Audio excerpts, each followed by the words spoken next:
This episode introduces us to the first live-action version of Donna Troy, the original Wonder Girl.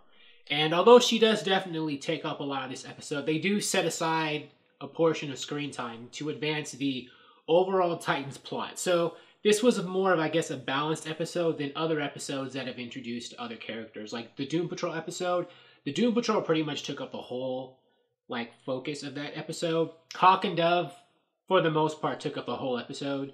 But this one, Donna Troy didn't. They, advanced more of the overall plot in this one, which was fine. I mean, I don't have a problem with them taking whole episodes to introduce characters. I'm just mentioning that. It doesn't matter to me either way. There are some people who, I guess, haven't liked that. They, like the show to keep going on and these side characters to not take up so much when they're first being introduced. But I don't mind. I think it's totally fine. This episode could have been, all Donna Troy, and I still would have liked it. But, they gave it, half Donna Troy, half, Starfire and Raven and all this stuff. And I was cool with it.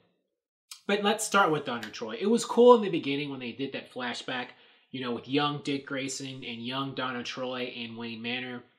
And, they set up her personality right from the start. It looks like they're going to more towards how she was in the original comics, which is good. With her being a bit more mature and grounded and kind of the rock or the voice of reason among the Titans. That's who she was in the original Titans comics. But later iterations or later writers in more recent years have written Donna Troy to be more of an aggressive warrior woman, off with their heads. And they've kind of done that with Wonder Woman too a lot of times in the comics. But Wonder Woman and Wonder Girl, they weren't really like that in the old days. They were more, yes, they were warriors, but personality-wise, they would think before they would attack people. They would try to help and, guide their fellow superheroes to be better. They were more diplomatic, I guess, than they could be, There were times they definitely were like, let's fight them, let's beat them up. But they, they weren't the ones to always be the first to jump into action. And it looks like maybe in Titans they're, keeping with that original characterization of the character, which I think is good. It's nice.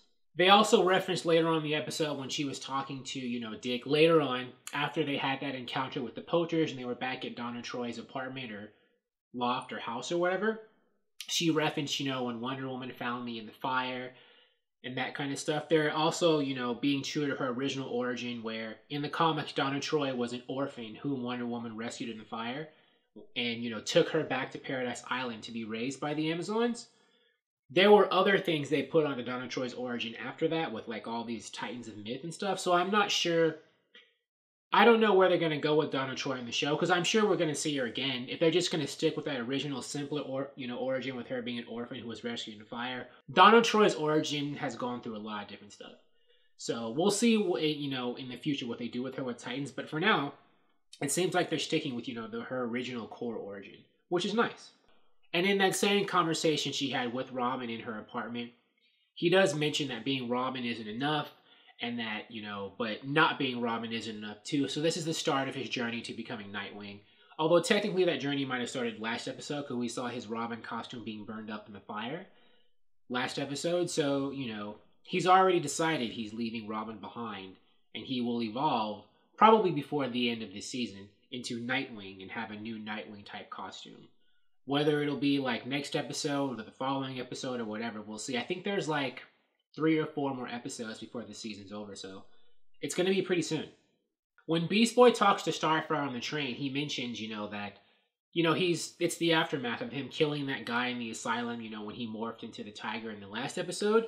And, they did show that that was a traumatizing event for him. Beast Boy had never killed anybody before until, then.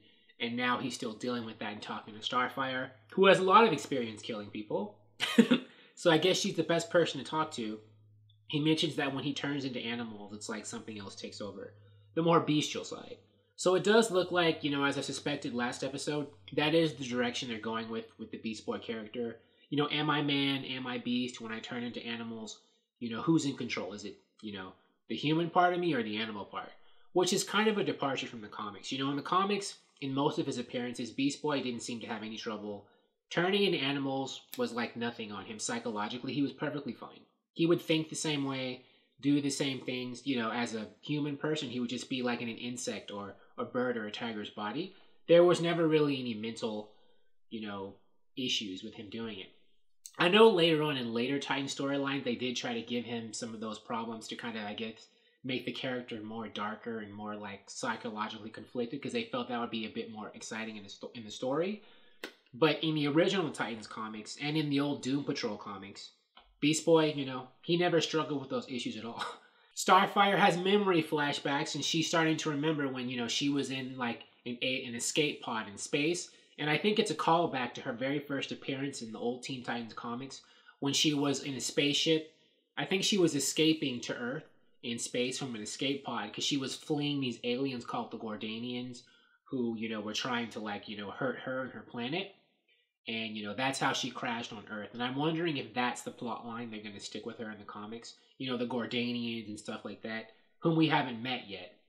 But, you know, I think they were giving, that was kind of like an Easter egg or a shout out to her first appearance in the old comics. And only people who read the Teen Titans comic books in the 80s would know. And I think that's pretty neat. It's the same way how seeing, you know, Dick and Donna talk in the beginning as Wonder Girl and Robin, little kids.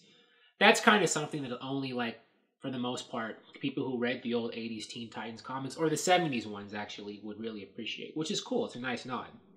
And when Starfire does get her memory back, she tries to kill Raven.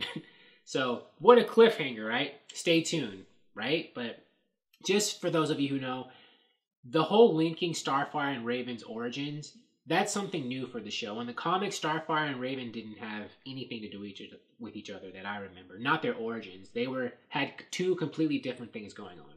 Linking them like this is just for a dramatic effect for the show.